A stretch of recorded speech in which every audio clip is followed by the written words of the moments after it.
오늘 말씀의 제목은 너희가 듣지 아니하였으며입니다. 아이들을 양육할 때 매를 들어서라도 순종을 가르쳐야 됩니다. 하나님도 우리가 불순종의 길을 걸을 때 하나님 우리를 꺾어서라도 순종의 자녀로 만들어 가십니다. 저는 아이들이 순종하지 않을 때 모든 아버지가 그렇듯 저도 이런 말을 합니다. 내가 아버지 밑에 있는 한 내 말에 순종해야 한다. 내가 벌어다 주는 돈으로 학교도 가고 학원도 가고 밥 먹을 때까지, 그때까지는 반드시 순종해야 한다. 위협이죠, 그렇죠? 까불지 말라는 거죠. 아주 큰 코 다친다라는 겁니다. 자녀들이 순종하지 않을 때 가정이 시끄럽습니다. 그리스도인들이 순종하지 않을 때 축복을 받을 수 없습니다. 그리스도인들이 순종할 때 삶이 정돈되고 하나님의 축복을 누릴 수 있습니다. 오늘 말씀은 끊임없이 순종하는 한 선지자 예레미야, 끊임없이 불순종하는 이 백성들, 그리고 그 백성들에게 내려지는 형벌, 이것을 여실히 볼 수 있습니다. 두 갈래의 길이 있습니다. 한쪽은 순종, 또 한쪽은 불순종입니다. 우리는 순종과 불순종 사이를 왔다 갔다 하지 않고 우리는 이제 결정해야 됩니다. 우리는 어떤 결정을 해야 될까요? 첫 번째는 새벽을 깨우기를 결정해야 됩니다. 예레미야는 조롱과 배척, 옥살이를 감수해야 됐습니다. 그리고 매를 맞았습니다. 재판장에서 반역죄를 뒤집어 쓰게 됐습니다. 억울하죠. 그를 암살하는 시도가 2차례나 있었습니다. 테러입니다. 사람들은 그를 물 저장 탱크에 밀어 넣었습니다. 물론 오늘 본문보다 훨씬 뒤의 이야기입니다. 38장의 이야기입니다. 그리고 감옥에 그를 감금하기도 했습니다. 어디 그뿐입니까? 11장에는 그의 가족들조차 그를 따돌렸다라고 말하고 있습니다. 그럼에도 예레미야는 자그만치 23년 동안 매일 아침 일어나서 하나님의 말씀에 귀를 기울였습니다. 그리고 받은 말씀을 온전하게 백성들에게 전하였다라는 것입니다. 그가 전한 메시지는 2개로 요약됩니다. 2가지인데 첫 번째는 악한 길과 악행을 버리고 돌아오라. 그리고 그들이 돌아오지 않자 하나님께서는 또 다른 말을 입에 넣어줍니다. 무모하게 적군과 싸우지 말고 항복하라. 그들의 포로가 되어 바벨론으로 가라. 이 2가지 메시지를 예레미야 입에 넣어준 겁니다. 이런 냉혹한 이 권면에 그들은 반항했겠죠. 말도 안 되는 소리라고 반항했을 것입니다. 23년 동안이나 백성들은, 이 선지자는 하나님의 말씀을 전하고 백성들은 23년 동안이나 귀를 틀어 막았습니다. 부지런히 전했으나 모든 것이 허사같이 느껴졌습니다. 만약에 23년 동안 개척교회를 했는데 아무런 열매가 맺지 않는다면 그 목사님의 마음에 어떤 마음이 들까요? 실망하지 않을까요? 아마 큰 실망을 할 것입니다. 나는 개척에 은사가 없는 거야. 개척은 아무나 하나 하면서 탓하다가 나중에는 하나님을 탓하게 됩니다. 하나님이 부르시고 왜 내게 이런 시련만 주는 겁니까? 하나님이 살아계신다면 어떻게 저를 이렇게 비참하게 놔두시는 겁니까? 아마 그렇게 하나님께 반문했을 것입니다. 예레미야는 심적으로 큰 어려움에 처했으나 여전히 선지자의 사명을 포기하지 않고 전했다라는 것입니다. 그의 사명을 감당하게 한 것 도대체 무엇 때문입니까? 그것은 그의 하루의 루틴 때문입니다. 오늘 본문에 보면 부지런히 또는 꾸준히 해당하는 이 아쉬캠이란 단어가 있습니다. 매일 새벽 동트기 전, 해가 뜨기 전 하루의 가장 첫 시간에 하나님의 뜻을 부지런히 계속적으로 구한다라는 의미가 있습니다. 예레미야는 해가 뜨기 전에 일어나 하나님 말씀을 묵상했습니다. 하루의 시작은 하나님의 말씀 묵상이라는 것입니다. 예레미야가 3장 22절 23절입니다. 우리 함께 읽겠습니다. 여호와의 인자와 긍휼이 무궁하심으로 우리가 진멸되지 아니함이니이다. 이것들이 아침마다 새로우니 주의 성실하심이 크시도소이다. 새벽은 어떤 시간입니까? 새벽은 곱고 아주 깨끗한 시간입니다. 새벽은 하나님이 도우시는 시간입니다. 새벽은 하나님의 기적을 경험하는 시간입니다. 며칠 전 새벽 기도를 마치고 이제 교회 문을 딱 나갔습니다. 그랬더니 어떤 모습을 보았냐면 주황색으로 물든 주황빛 웅장한 하늘을 보았습니다. 마치 주황색 수채화 물감이 캠퍼스에 뿌려지며 오늘 나의 하루 시작을 알린 듯 했습니다. 예레미야의 이 하루의 시작, 이 루틴은 꾸준히 아침 일찍 일어나 하나님의 뜻을 부지런히 구하고 하나님이 주신 따끈따끈한 말씀을 백성들에게 전하는 것이었습니다. 유진 피터스는 이 예레미야에 대해서 이렇게 말합니다. 그는 억지로 지겨워하면서 일하는 일꾼이 아니다. 그 속에는 이른 아침에 밝음이 자리 잡고 있다. 날마다 기대감을 갖고 하나님의 말씀을 경청하는 것과 하나님의 말씀을 전하는 생활이 몸에 배겨 있다. 그는 시간을 흘려보내는 삶을 살지 않았다. 하루하루가 선지자로서 모험적인 삶을 새로운 페이지를 장식했다. 예레미야에게 있어서 새벽은 설레임이었습니다. 위로부터 오는 은혜를 공급받는 시간이었습니다. 그러니 이 시간을 예레미야는 포기할 수 없다는 것입니다. 그 은혜와 그 능력으로 23년간이나 사역했습니다. 예레미야 25장 3절과 4절입니다. 함께 읽겠습니다. 유다의 왕 아몬의 아들 요시야 왕 13째부터 오늘까지 23년 동안 여호와의 말씀이 내게 임하기로 내가 너희에게 꾸준히 일렀으나 너희가 순종하지 아니하였느니라. 그러므로 여호와께서 그의 모든 종 선지자를 너희에게 끊임없이 보내셨으나 너희가 순종하지 아니하였으며 귀를 기울여 듣지도 아니하였도다. 아멘. 지칠 것도 같죠. 그러나 꾸준히 말씀하시는 하나님, 신실하신 하나님을 본받아 예레미야도 꾸준히 또한 신실하게 자기의 사명을 감당했습니다. 이 트위터의 창업자인 잭 도시는 매일 아침 5시 30분에 일어나 잠시 사색의 시간을 갖고 조깅을 한다고 합니다. 애플의 창시자 애플의 CEO 그 팀 쿡은 3시 45분에 일어나 개인적인 일과를 시작한다고 합니다. 새벽에 일어나는 것이 쉽지 않습니다. 그러나 우리의 삶의 질을 더 좋게 변화시켜 줍니다. 그리고 그 시간을 말씀과 기도로 채운다면 주님의 은혜가 매일의 삶에 더 크게 임할 것은 분명합니다. 시편 57편 8절입니다. 함께 읽겠습니다. 내 영광아 깰지어다. 비파야 수금아 깰지어다. 내가 새벽을 깨우리로다. 아멘. 사랑하는 여러분, 새벽을 주님께 드리십시오. 하루의 첫 시간을 주님께 드림으로 우리가 날마다 기막힌 새벽을 경험할 수 있습니다. 한때 새벽 기도에 붐을 일으켰던 전병훈 목사는 이렇게 말했습니다. 새벽 기도를 시작한 지 3, 4일이 지나면 새벽 기도 증후군이 나타나는데 이때 몸이 아픈 게 아니라 영적 체질이 변하고 있는 중이다. 그리고 외치며 단호하게 대처해야 한다라고 말했습니다. 마틴 로이스 존스 목사님은 사람이 무릎을 꿇을 때 가장 높은 경지의 위대함이 나타난다라고 말했습니다. 우리에게 주신 사명이 있죠. 이 사명은 새벽 무릎으로 감당해야 됩니다. 이 일을 살아가는 날 동안 우리는 꼭 필요한 일이고 이 일은 계속 진행되어야 합니다. 언영교회 모든 성도님들이 새벽에 말씀하시는 우리 주님과 함께 삶의 자리에서 항상 언제나 승리하는 우리 모두가 되시기를 바랍니다.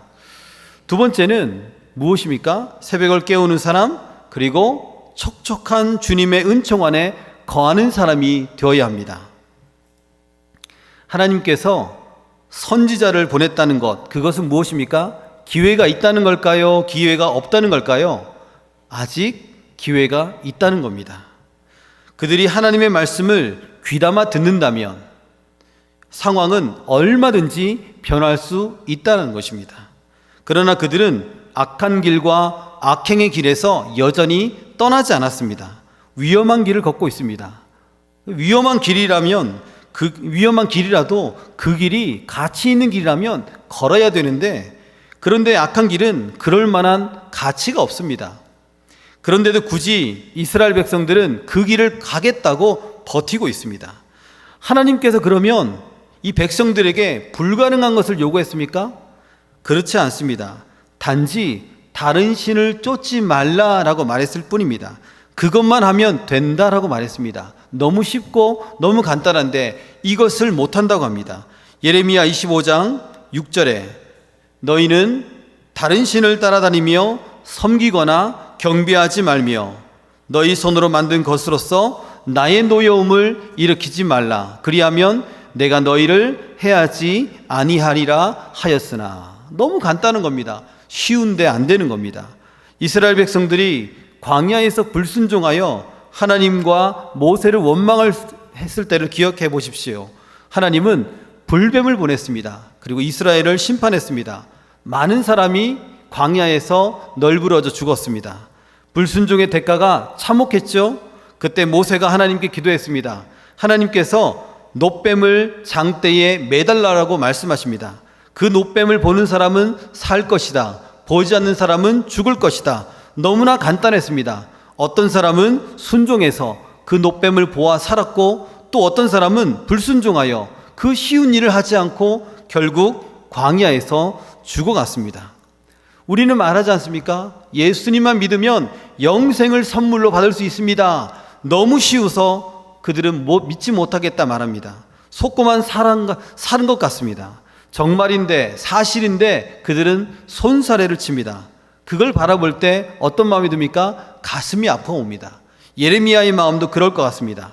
민족을 향해 외치는 예레미야의 마음 오죽하겠습니까? 사실인데 정말인데 진심인데 내 마음을 몰라줍니다. 그들이 하나님 마음을 몰라줘서 예레미야의 마음이 더욱 속상합니다. 눈물이 나죠. 예레미야 25장 7절입니다. 너희가 내 말을 순종하지 아니하고 너희 손으로 만든 것으로서 나의 노여움을 일으켜 스스로 해하였으나 해하였느니라. 여호와의 말씀이니라. 결국 그들의 선택은 내 손으로 만든 것을 내가 의지하겠다라는 것입니다. 나의 능력, 나의 외모, 나의 재력, 이것을 의지하겠다는 것입니다. 내가 만든 우상 의지하겠다는 것입니다. 내 능력, 나의 외모, 나의 재력에는 우리가 잘 알듯이 한계가 있습니다. 제한적이라는 것이죠. 아담과 하와가 자기 능력으로 살겠다고 합니다. 그러나 그들은 곧 한계에 봉착했습니다. 죄를 이길 힘이 그들에게는 없다는 것을 그들이 깨달았다는 거죠. 나이듦 이길 수 있습니까? 갈수록 쪼글쪼글해집니다. 갈수록 기억력이 감퇴합니다. 지혜가 한계가 있음을 우리는 또한 깨닫습니다. 무한하신 하나님께 우리의 지혜를 접속해야 됩니다. 우리가 무한하지 않기 때문입니다. 주어가 하나님으로, 하나님에서 나 자신으로 바뀌는 순간 죄가 우리를 잠식합니다. 그래서 우리의 언어를 보면 우리의 영적 상태가 어떠한지 우리는 알 수 있습니다. 내가가 먼저 앞선다면 분명한 것은 우리가 그분을 위해서 간절히 기도해야 됩니다. 아직까지도 영적으로 어려운 상태가 있구나. 기도해 줘야겠다는 생각을 해야 됩니다. 그런데 무슨 말을 하든지 하나님이 주어가 된다면 그분의 신앙은 정말 훌륭하다는 거죠. 하나님의 종에서 죄의 종이 되는 것, 우리 인생의 주어가 하나님에서 나로 바뀌는 순간입니다. 결국 그런 일이 생긴다면 죄에 끌려다니다가 비참한 죽음을 맞이하게 됩니다. 하나님의 은총을 상실하면 우리 모두는 별 볼 일 없는 인생입니다. 하나님을 떠난 인생은 벌거벗은 인생입니다. 사랑하는 여러분, 하나님께서는 우리를 위해서 은총을 준비하시고 우리가 믿고 순종만 하면 하나님께서 그 은혜 안에 머물게 하십니다. 비가 온 뒤에 아스팔트에 꿈틀거리는 지렁이를 종종 보게 됩니다. 그 지렁이는 한낮을 넘기지 못하고 결국 말라 죽어버립니다. 촉촉한 물기가 있는 곳은 그런 곳이 지렁이가 있을 곳입니다. 우리가 있을 곳은 어디입니까? 우리는 촉촉한 하나님의 은총이 내리는 그 하나님의 은혜 안에 머물러 있어야 됩니다. 이 은혜를 벗어나면 우리 또한 말라 죽을 수밖에 없습니다. 바로 없기는 우리 안에 하나님보다 더 앞서가려는 마음, 하나님의 말씀을 듣지 않으려는 마음, 불순종의 마음을 우리 모두는 예수 그리스도의 그 십자가 앞에 내려놓아야 됩니다. 그 예수님의 그 십자가 앞에 내려놓음으로 불순종의 영을 결박하고 촉촉한 주님 안에서, 주님의 은총 안에서 순종의 기쁨을 누리기를 소망합니다. 새벽을 깨우는 사람, 그리고 촉촉한 주님의 은총 안에 거하는 사람, 그리고 세 번째는 십자가를 묵상하는 사람입니다. 교도소에 가보면 다양한 사람들이 있잖아요. 목에서 등까지 문신하는 사람, 옷을 긴팔을 입었는데도 문신이 삐져나온 사람, 그런 사람들을 보게 됩니다. 징역 30년, 또한 35년, 또는 무기징역 이렇게 받아서 노년에나 사회에 나아갈 수 있는 그런 사람들이 부지기수입니다. 어떤 죄를 지었는지 어렵지 않게 충분히 생각해 볼 수 있습니다. 하나님은 하나님의 말씀을 거역한 이 백성들에게 70년이란 징역을 내렸습니다. 하나님께서 자기 백성들에게 이렇게 70년이란 이 긴 시간에 형을 내린 이유는 무엇입니까? 복수하라는 것일까요? 23년간이나 내가 그렇게 선지자를 보내고 또 보내고 또 보냈는데 맛 좀 봐라. 하나님께서 그렇게 하십니까? 아니죠. 하나님은 사랑하는 백성들이 하나님께 회개하고 돌아오기를 간절히 원하십니다. 어떤 상황이든지 그래서 우리는 잊지 않아야 됩니다. 우리의 상황이 바닥을 친다 할지라도, 우리의 상황이 죽을 만큼 힘들지라도 우리는 반드시 우리 하나님은 자비로우신 하나님이십니다. 우리 하나님은 우리를 사랑하시는 사랑의 하나님이십니다. 하나님은 은혜가 풍성한 하나님이십니다. 이 하나님의 놀라운 은혜를 잊지 않아야 됩니다. 이것을 잃어버리면 이길 힘이 제로입니다. 이스라엘 백성들은 70년이란 징역을 받았습니다. 죄 없으신 하나님의 아들은 몇 년을 받았죠? 사형을 언도받았습니다. 이스라엘 백성들은 자신의 죄로 말미암아 70년의 징역을 받았지만 예수 그리스도는 자신의 죄가 아닌 온 인류의 죄로 말미암아 사형을 언도받았습니다. 예수 그리스도는 정말 불의한 재판을 받았습니다. 불의한 판정을 받았고 그 십자가에서 물과 피를 다 쏟아버렸습니다. 나를 위한 십자가, 나를 위한 물과 피인데 내가 힘들다고, 나의 징역형이 너무 가혹하다고 주님의 은혜를 우리가 잊을 수 있습니까? 하나님이 나를 사랑하지 않는다고 말할 수 있습니까? 그럴 수 없다는 거죠. 이사야 53장 5절입니다. 그가 찔림은 우리의 허물 때문이요, 그가 상함은 우리의 죄악 때문이라. 그가 징계를 받음으로 우리는 평안으로 우리는 나음을 받았도다. 아멘. 하나님은 회개하지 않는 백성을 심판하십니다. 예레미야 25장 11절에 이 모든 땅이 폐허가 되어 놀랄 일이 될 것이며, 이 민족들은 70년 동안 바벨론의 왕을 섬기리라. 하나님을 섬겨야 될 하나님의 백성이 버림을 받고 70년 동안이나 이방인의 왕을 섬기게 되었습니다. 심판의 목적 무엇입니까? 회복입니다. 하나님은 심판의 도구로 이 바벨론을 들어 사용하십니다. 하나님은 악한 자를 사용하셔서 하나님 당신의 뜻을 이루어 가심을 또한 볼 수 있습니다. 악한 자, 악한 나라가 하나님께 사용받았다고 해서 그들이 과연 상을 받습니까? 결코 그렇지 않습니다. 악한 도구로 사용된 그 사람이나 그 나라는 심판을 받게 됩니다. 하나님께서 아수르와 바벨론을 들어 하나님의 뜻을 이루어 가셨습니다. 그리고 그들은 완전히 폐허가 되었습니다. 우리 자신과 우리 아이들을 위해 기도할 때 우리는 반드시 이렇게 기도해야 됩니다. 하나님, 우리의 자녀를 하나님의 선한 도구로 사용하여 주옵소서라고 기도해야 됩니다. 혹 우리 아이들이 잘못된 길을 가서 악한 도구로, 악인으로서 도구로 사용된다면 그만큼 비참한 일이 없습니다. 우리는 하나님의 선한 도구로 사용되어 하나님의 영광을 드러내는 우리 모두가 되시기를 소망합니다. 하나님의 심판으로 예루살렘은 어떻게 되었습니까? 예레미야 25장 9절과 10절입니다. 함께 읽겠습니다.